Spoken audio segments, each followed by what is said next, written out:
За ходом этих выборов следят около 1000 международных наблюдателей. Многие из них уже в первой половине дня голосования дали свои оценки организации избирательного процесса. Эксперты не обнаружили серьезных нарушений и оценили подготовку к выборам и ход голосования довольно высоко. Прежде всего, они отмечают хорошую организацию. Все процедуры полностью соответствуют выборному законодательству и международным требованиям. Также отмечена высокая явка избирателей.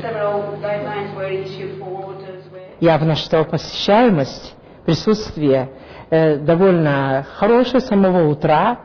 Видимо, уже нам трудно надеяться на такую посещаемость в нашей стране. Редко, когда бывает свыше 50%. И это важно, потому что демократия начинается от участия в выборах, свободных выборах.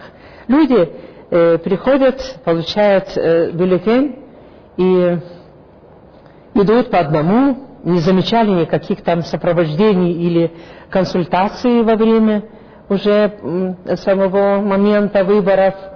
И я говорила во всех участках с наблюдателями.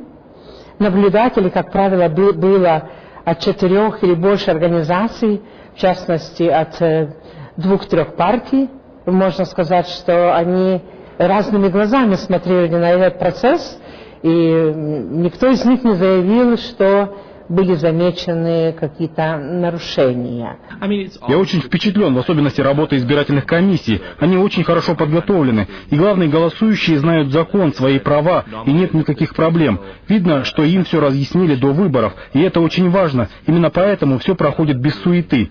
Меня впечатлили избирательные участки. Они очень просторные. В других странах, где мне приходилось наблюдать за выборами, в основном было тесно в помещениях для голосования, что доставляло немало хлопот. Мы наблюдаем исполнение законодательства на территории при голосовании, при подготовке к голосованию. И пока таких замечаний и нарушений в избирательном законодательстве в плане голосования не наблюдается. Мы заинтересованы так, чтобы выборы прошли так, как они были сегодня с утра проведены. Мне кажется, со своей стороны могу подчеркнуть, как наблюдатель, прошли в спокойной обстановке, праздничная атмосфера, люди идут голосовать абсолютно свободно, и я считаю, таким образом как раз и будет подведен итог.